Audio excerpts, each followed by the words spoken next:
생가가 어딘 거예요? 이제 생가가 이제 이쪽에 보이는 우물이 보이죠? 예.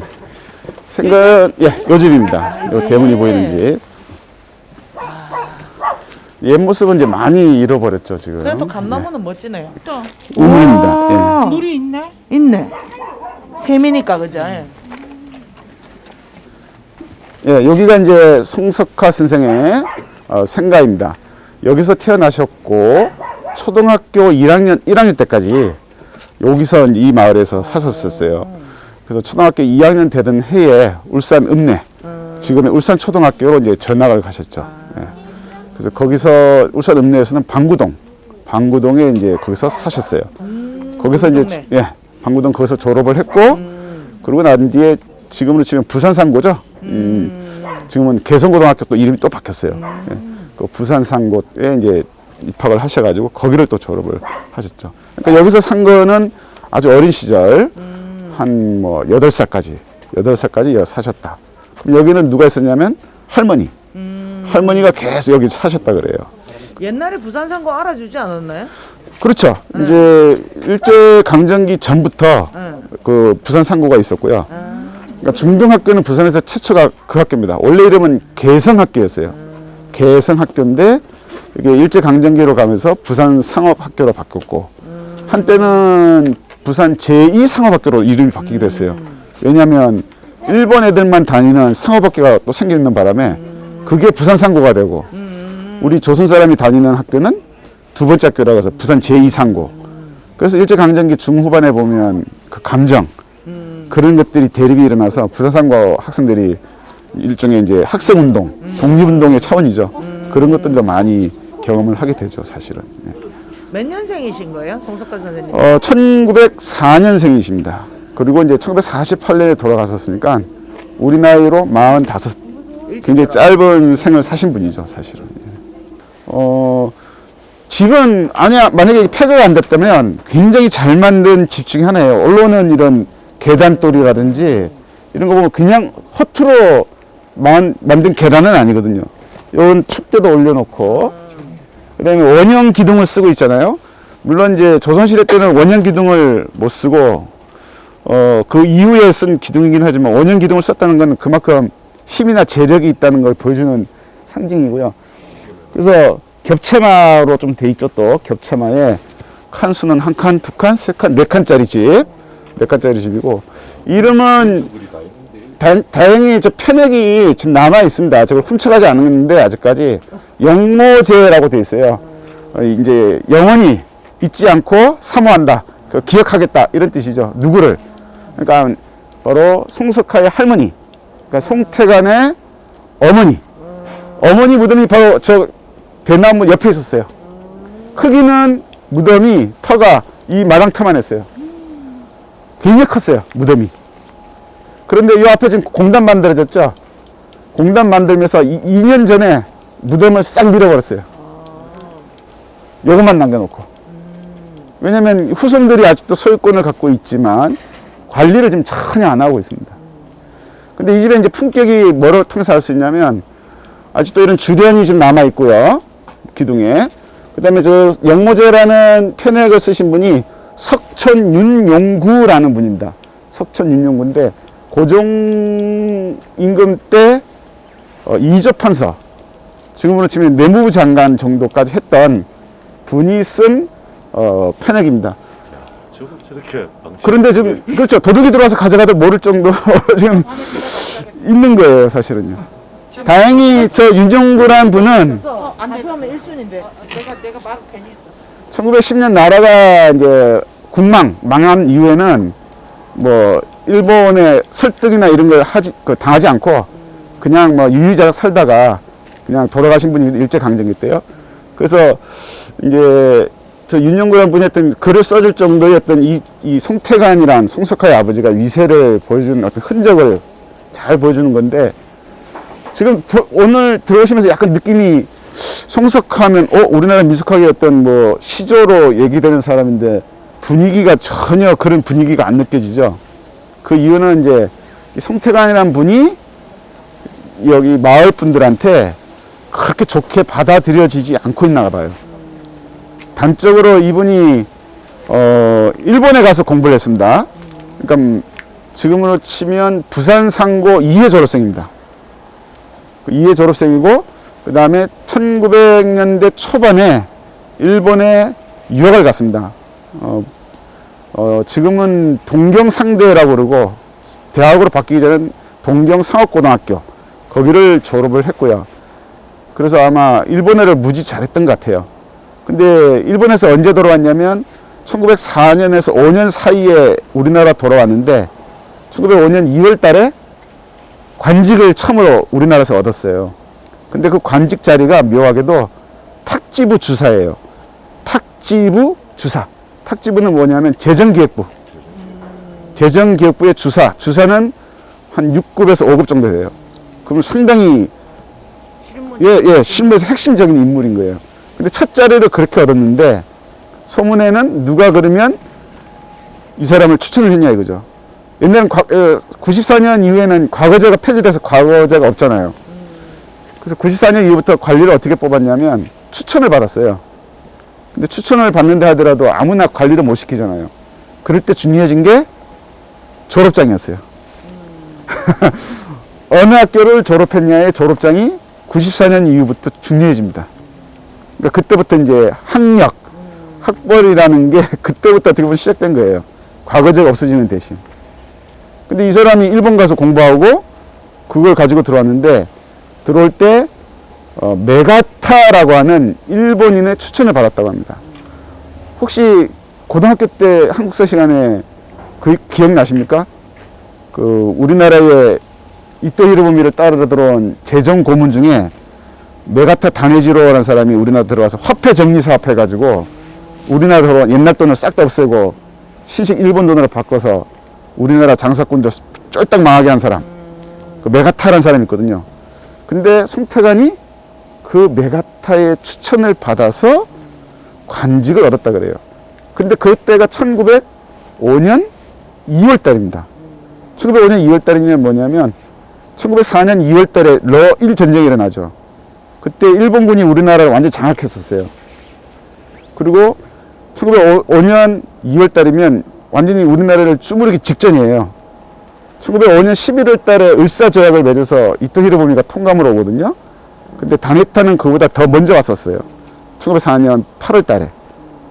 이미 우리나라에 영향을 막 행사하고 우리나라 재정을 막 주무르려고 할 때 그때 조선인 가운데 자기들과 말이 통하면서 자기들 뜻대로 우리나라 재정 금융을 주무를 수 있는 수족이 필요하지 않겠습니까?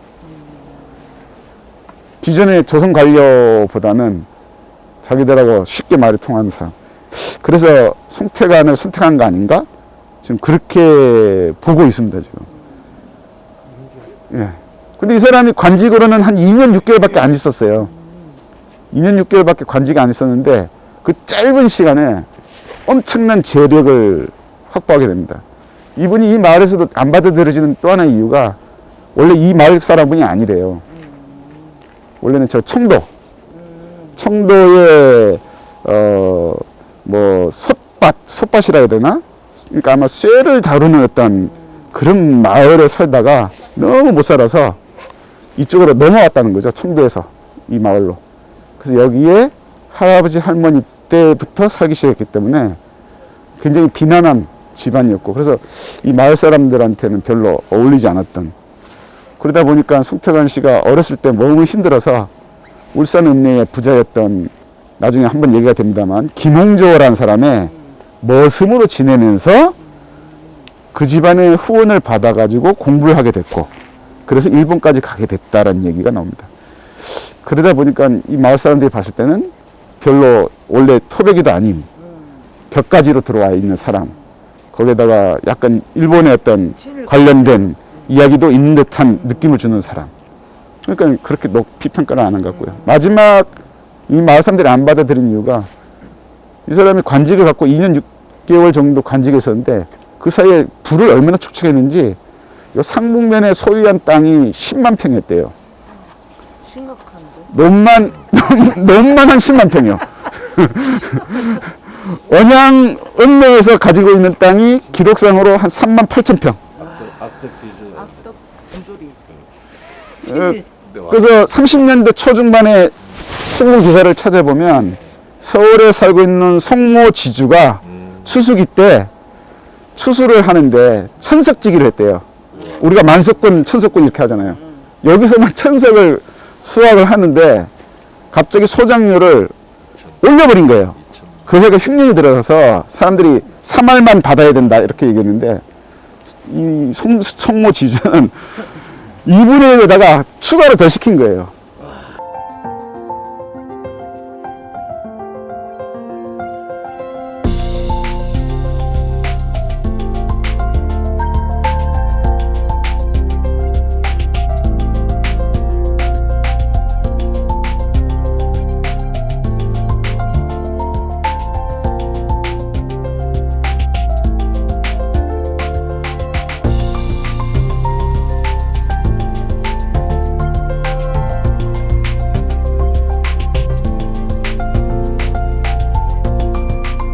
가까이에 독립먹을문화관에 가면 독립관에 독립선 형상이 있고 목을관에 목을선 형상이 있는데 그 형상들은 문학관을 지으면서 형상 하나쯤 있었으면 좋겠다 해서 유명한 조각가에게 의뢰를 해서 만든 거지만 저희 오용수 문학관에 있는 오용선 형상은 아드님이 만들었습니다. 아드님 다들 아시죠? 그래서 저는 다른 거랑은 차이가 듭니다라고 늘 자랑스럽게 얘기를 하고요. 요것과 어울러서 또 하나가 오용수 선생님의 데스마스크입니다. 조각가인 아드님이라고 해서 아버지 돌아가시면 다들 데스마스크를 드시지 않았을 것 같습니다. 오윤 선생님이 아버지인 오윤 선생님께서 1979년 5월 15일 오전 7시 30분 숨이 딱 멎는 그 순간에 절차는 어떤 기법은 모릅니다. 저는 아버지의 장례 절차를 논의하고 걱정하는 것이 아니라 아버지 얼굴을 끈 겁니다. 데스마스크를 끈 겁니다. 여기에서 누군가는 그런 얘기 하시면 참 좋겠습니다. 아, 작가 중에 데스마스크 있는 작가 또 있어요 라고 말씀하시는 분이 계시다면 참 좋겠지만 지금 현재로 국내에 있는 문학관 어느 곳에도 작가의 데스마스크를 소장하고 있는 문학관은 없습니다. 오용수 문학관이 유일합니다.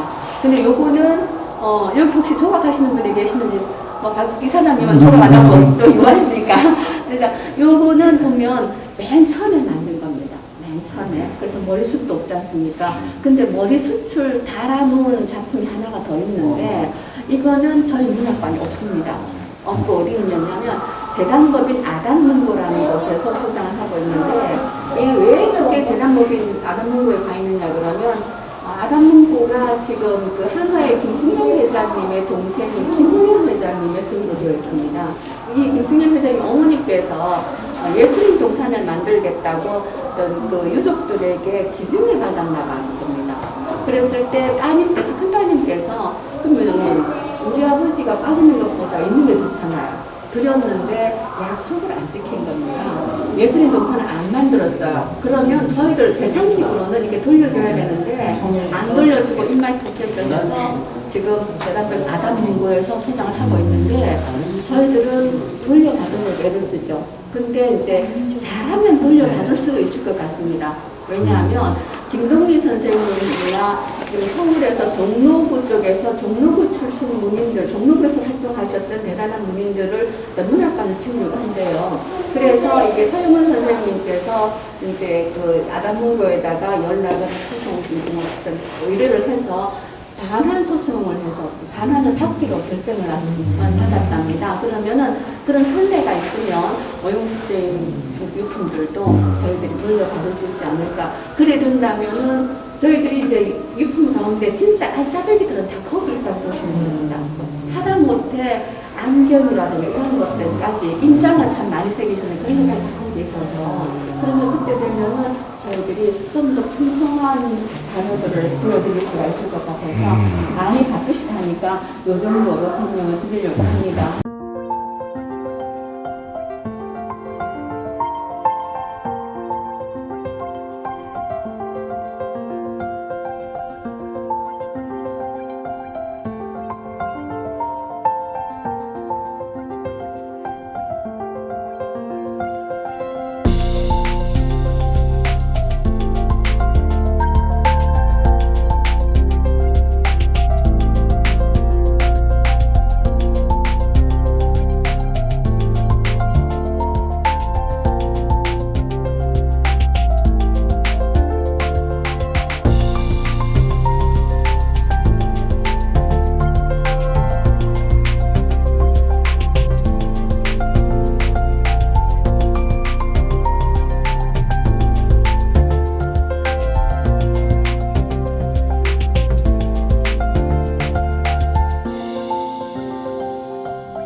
이제 여기 위치는 언양읍 송대리라는 곳입니다. 송대리.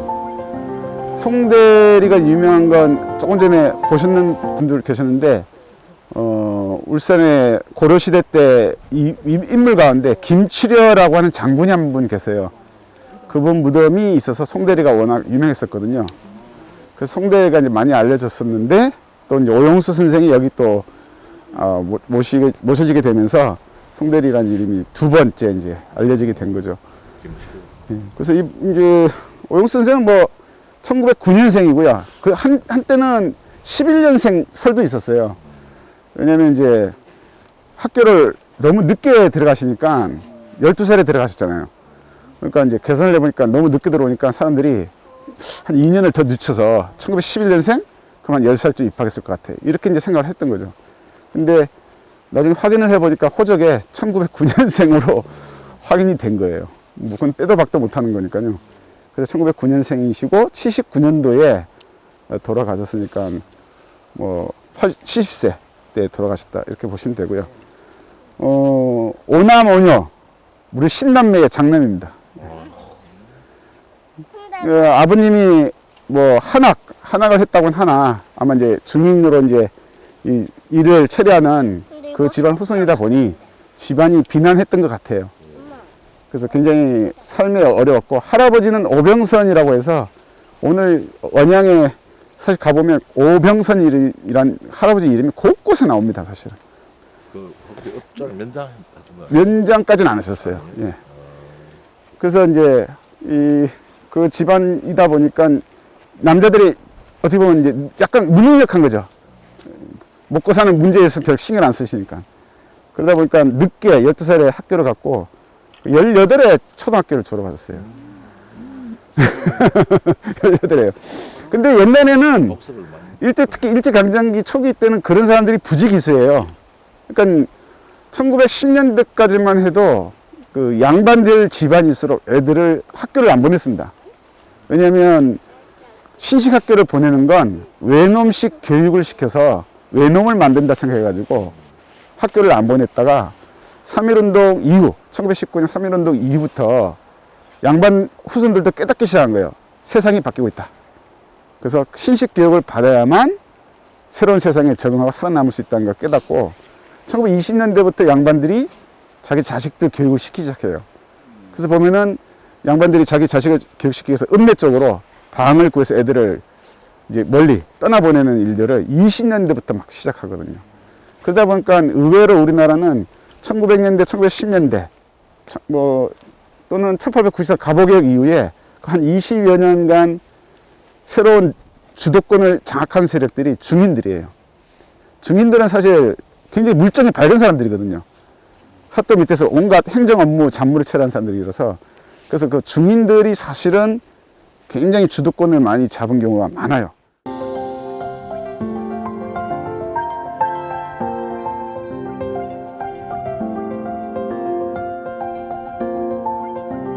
이 벚꽃길 끝나는 지점 큰 길 나오잖아요. 큰 길 딱 건너면 한정막이라고 하는 옛날 한문점막 탕이 있어요. 지금은 무슨 냉면집으로 바뀌었어요. 근데 그 터가 뭐냐면 일제강점기 때 일본인 학교예요. 일본인 학교가 있던 곳이고 언양 서학교라는 곳인데 그 일본인 학교에서 바로 딱 길을 건너면 이 길이 나오는 거예요. 그래서 제 느낌으로는 일종의 벚나무를 심은 거는 그 일본인 학교가 있고 여기가 어차피 위락단지니까 거기를 자기들한테 보기 좋게 만들기 위해서 뭐 같이 조성을 한 것이지 이게 독립운동하고 어떻게 연결이 됐다고 얘기하는 거는 약간 좀 맞지 않아요. 여기는 이제 청사의 길이 빛나리라고 할 때 그 청사입니다. 언양 청년회가 이제 한때 진짜 독립운동이나 뭐 민족운동에 앞장서서 많이 했거든요. 근데 31년 이후부터는 그런 활동이 불가능해집니다, 사실상. 만주사변 이후부터는요.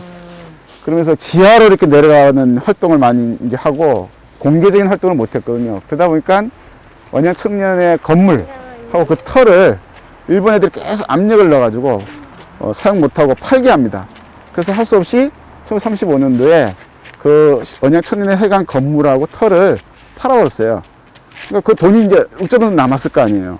그 돈 일부를 요 작천정 저 건너편입니다. 저기 보면 계단 올라가는 거 보이죠? 저기. 네. 저 위로 올라가면 이쪽 편에 이런 식으로 널찍한 공간을 닦았어요.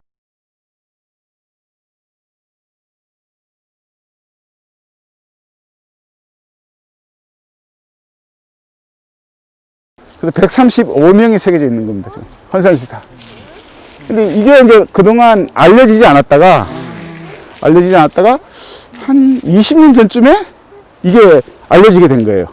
왜냐면 지금 보시다시피 여기가 숲이 우거져 있다가 올라가기도 불가능할 정도로 미끄럽잖아요, 지금요. 돌에 워낙 낙엽이 많이 새겨져 가지고. 저는 옛날에 와가지고 저까지는 올라가 봤습니다, 저까지. 저까지 와봤는데 내려올 때, 내려올 수가 없더라고요. 너무 미끄러워가지고. 미끄러워? 그러니까 아마 탈 때는 저 위에 줄을 매달아서 각자 하는 사람이 줄 타고 내려와서 아마 새긴 것 같아요. 좀 보니까. 줄을 맞췄네요. 좀 이렇게 그쵸. 아, 이거 그죠. 윗줄을 이렇게. 예, 예. 저거 이제 줄 맞춘 거라기보다는 저게 뭐냐면 오래시에 이제 물이 흘러내리잖아요.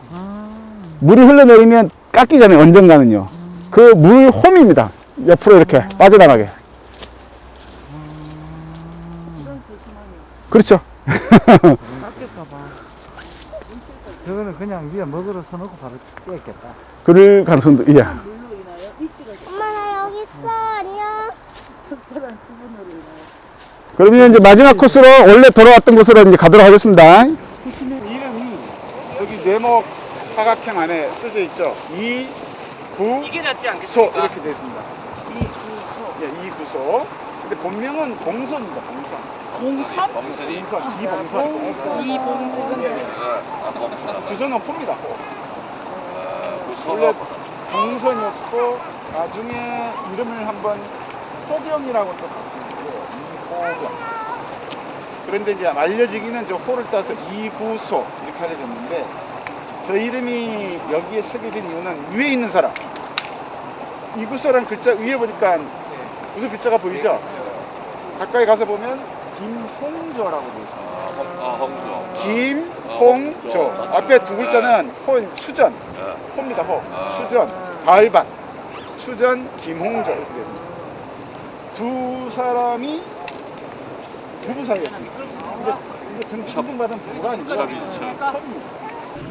그래서 여기를 이제 데리고 살다가 김홍조가 1922년도에 뇌일혈로 확 죽어버렸고, 위장병이구나. 위장병으로 갑자기 죽었어요. 24살 차이 나지만. 그러니까 이제 이구선은 같이 믿고 살던 한마디로 이제 뭐라 그래야 되나, 24살 차이인데 물주라고 해야 되나, 이걸 잃어버리게 된 거죠. 그래서 이제 이구소가 저기 거창에 유명한 양반집 후손, 동계 정원이라는 사람의 후손, 뭐라더라? 하여튼 그 정택 뭔가 하는 사람한테 또 다시 이제 시집을 또 가요. 그러니까 정식 시집이 아니고 첩으로 또 가는 거죠. 그러니까 이구소라는 사람은 3번 세 남자를 거친 거죠. 아주 10대 후반 때는 저 오묵은, 20대 때 10년은 김홍조, 그리고 30대부터 한 60년 정도는 거창에 그 남자를 이제 같이 40년 같이 살았거나 살기는 같이 살면서 세 남자를 거쳤는데 놀랍게 여기 10대 때하고 김홍조 만났을 때까지만 해도 한 시를 많이 써서 남겼어요. 근데 이제 거창에 간 이후로부터는 시를 이제 안 썼더라고요, 보니까요. 근데 이게 나중에 그 거창에 같이 세 번째 살던 그 남자가 죽고 난 이후에는 이제 일로 돌아왔어요, 울산으로 돌아와서 100살이 되는 해에 죽었거든요. 그래서 그 돌아가시기 전에 1980년경에 92년인가 죽었으니까 91년도인가 1980년경에 여기 울산에 교육장 하시는 분인가 최뭔가 하는 그분이 어떻게 알게 돼가지고 그분이 쓰셨던 시를 다 모아서 봉선화라는 이름의 한 시집을 발간을 해 드린 거예요.